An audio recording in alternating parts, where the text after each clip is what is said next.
Posted, January 1, 2020, 12:01 a.m. The opinions expressed by columnists are their own and do not necessarily represent the views of townhall.com.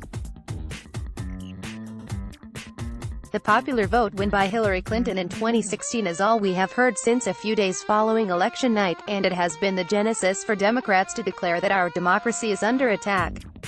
It spawned hashtags like. Since then, the Democrats in Congress have called for everything from changes to the election process, to impeachment, to elimination of the Electoral College. It is outrageous, they claimed, for the clear choice of the majority of Americans to not be declared the winner of an election. That is, after all, how democracy is supposed to work. They have absolutely refused to accept such bogus results. Never mind that the Founding Fathers set up the whole system to work exactly the way it had worked. Those same men would be pulling at their powdered wigs in frustration after having explained over and over that they designed a republic, or a representative democracy. Not a true, every person in America has an equal say on any and every issue no matter how uninformed they might be, form of government. None of these common-sense and/or contextual arguments appeased the masses who have continued to claim that Donald Trump is an illegitimate occupant of 1600 Pennsylvania Avenue. As inconsolable as some on the left have been over the fact that their preferred candidate won more of the nationwide popular vote but still lost the election, it could have been worse.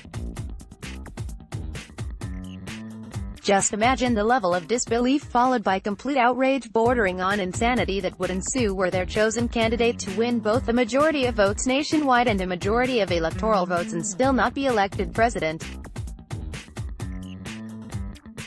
As incomprehensible as this meltdown scenario seems, it has already happened, and it could definitely happen again. The presidential election of 1824 is by most accounts the craziest election in the history of American politics and is, quite possibly, the first of many, many times that a Democrat has claimed to have been robbed of a fairly won election. The election featured four candidates, the two most prominent being John Quincy Adams and Andrew Jackson.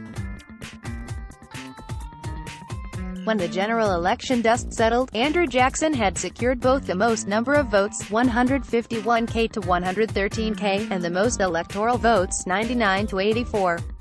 At that time, 131 electoral votes were needed to win the Electoral College and be declared the president.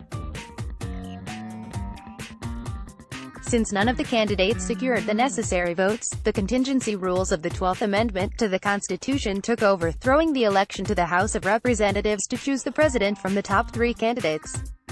Based on some backroom brokering and quid pro quo with Speaker of the House Henry Clay, Adams convinced a majority of states' contingencies in the House to vote for him, thereby electing him the sixth President of the United States. Democracy be damned. I'm sure you're thinking that with a result like this so long ago, the good folks in politics, in all their collective wisdom, made the necessary changes so that this type of miscarriage of electoral justice could not happen again. Spoiler alert, they did not, and it can. And 2020 is shaping up to be the kind of election year when something crazy could happen, again. Here's just one way, maybe not the most plausible but still possible, that the election could get taken out of the hands of the general electorate and get thrown into the House to yet again decide on the next president. Biden secures the Democratic nomination for president after a crazy primary season and maybe even a brokered convention. Donald Trump, to the surprise of no one, is found not guilty in his Senate trial and cruises to the Republican nomination for president. Bernie Sanders and ardent supporters refuse to accept a second defeat for the Democratic nomination lying down, and his campaign stages a hugely successful populist third-party candidacy.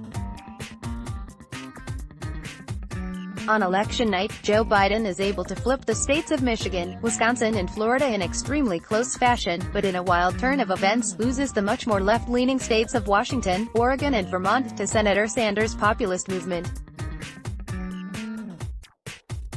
The final tally has Joe Biden winning a majority of the popular vote and winning the most electoral votes at 265 compared to 251 electoral votes for Trump and 22 electoral votes for Sanders. Since Biden is a mere 5 electoral votes short of securing a majority of electoral votes to win the Electoral College, the election is tossed to the House where each state has one vote based on a majority of their representatives' votes. All three candidates are still eligible.